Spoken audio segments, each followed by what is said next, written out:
সবাইকে নমস্কার জানিয়ে আমি হাসিখুশি মিঠুদি তোমাদের কাছে চলে এলাম আর একটা নতুন ভিডিও নিয়ে। তো বন্ধুরা, আজকে আমি তোমাদের কাছে নিয়ে চলে এলাম একটা নতুন ধরনের ভিডিও। তো বন্ধুরা, এই যে দেখো, এটা শিলাবতী নদী, তাতে এসেছে গঙ্গার ভরা জোয়ার। তো আজকে অমাবস্যা ছিল, আর আমার অনেক দিনের ইচ্ছে ছিল শিলাবতী নদীতে কেমন করে গঙ্গার জোয়ার আসে সেটা তোমাদের সঙ্গে শেয়ার করা। ক্যালেন্ডার অনুযায়ী বুধবার অমাবস্যা থাকলেও মঙ্গলবার থেকে অমাবস্যা পড়ে গিয়েছিল, তাই মঙ্গলবারেই ভরা জোয়ারটা এসে গিয়েছিল 12টার সময়। তো পরের দিন আধ ঘন্টা পিছিয়ে আসবে, তাই ভাবলাম বন্ধুদের সঙ্গে শেয়ার করব। নদীর পাড়ে চলে এসেছিলাম, কিন্তু বন্ধুরা, আমার 2 মিনিট দেরি হয়ে গিয়েছিল, কারণ আমি ঘাটে নামতে নামতে জোয়ারের যে প্রথম আসার যে উচ্ছলতাটা সেটা আমি ক্যামেরাবন্দি করতে পারিনি, কারণ আমি যে ঘাটটায় নেমেছিলাম ছবি তুলব বলে, সেই ঘাটটা থেকে আসার উচ্ছলতাটা পেরিয়ে গিয়েছিল, তাই সেই সৌন্দর্যটা তোমাদের সঙ্গে আমি শেয়ার করতে পারলাম না। পেছন থেকে সেরকম সৌন্দর্যটা এলো না, তাও যতটা পেরেছি তোমাদেরকে প্রথমেই দেখিয়ে দিয়েছি।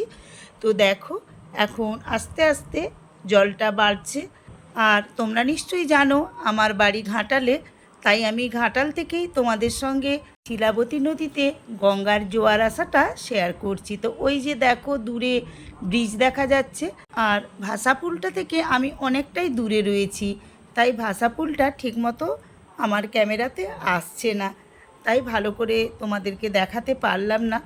আরেকদিন ভাবছি জোয়ার আসার সময় ভাষাপুলেই চলে যাব, সেখান থেকেই তোমাদের সঙ্গে জোয়ারটা শেয়ার করে নেব। তো বন্ধুরা, যেহেতু এই শিলাবতী নদীতে গঙ্গার জোয়ার ভাটা খেলে, তাই আমরা সবাই ঘাটালবাসী এই নদীটাকে পুণ্য নদী বলেই বিশ্বাস করি। তো বন্ধুরা, এই যে দেখো, নৌকো একটা বেয়ে চলেছে।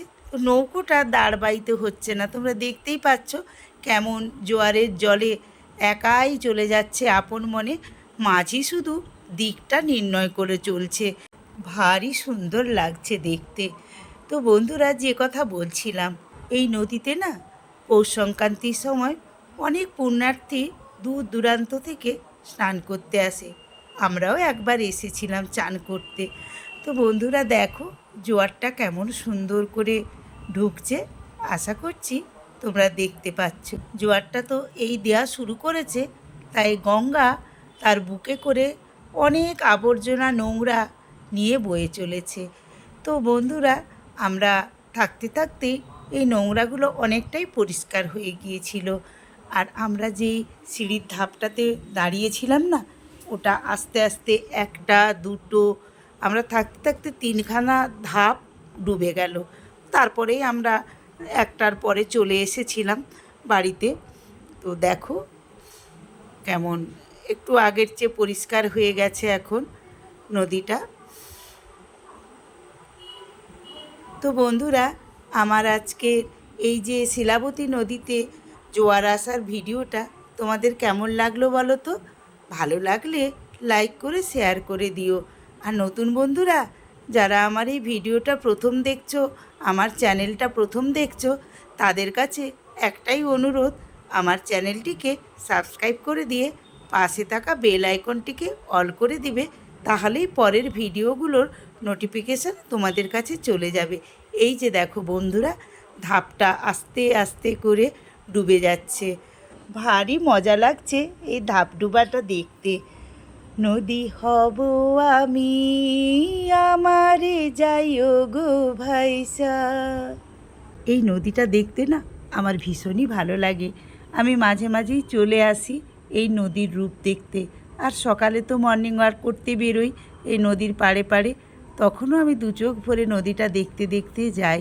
আর আমাদের এই ঘাটালে না অনেক শুভ কাজে এই নদীতে চান করাতে নিয়ে আসে, অন্নপ্রাশনের সময়ও এই নদীতে আসা হয়।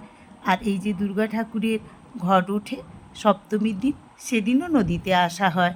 তো সব মিলিয়ে এই শিলাবতী নদীটা ঘাটালবাসীর ওষ্ঠে পিষ্টে যেন জড়িয়ে গিয়েছে। এই যে দেখো বন্ধুরা, ঘাটের যে ধাপটাতে জল একটু একটু উঠতে শুরু করেছিল তোমাদেরকে দেখিয়েছিলাম, সেই ধাপটা পুরোটাই ডুবে গেছে। তো ভীষণই ভালো লাগছিল এই আস্তে আস্তে করে নদীর জল বাড়ছে আর একটা একটা করে ধাপ ডুবে যাচ্ছে। তো 4-5টা ধাপ ডুবেই যায়। তো এতক্ষণ আমি থাকবো না, চলে যাব, 2টো বেজে যাবে। তো এই রকম প্রায় 2-3 ঘন্টা চলে, তারপরে স্থির হয়ে যায়, আবার ভাটা পড়ে যায়। তো বন্ধুরা, আমার ভিডিওটা কেমন লাগলো অবশ্যই আমাকে কমেন্ট করে জানাবে। আজকের ভিডিওটা আমি এখানেই শেষ করছি। পরের ভিডিওতে আবারও তোমাদের সঙ্গে আমার দেখা হচ্ছে, কথা হচ্ছে। আজকের মতো সবাইকে জানালাম টাটা, বাই।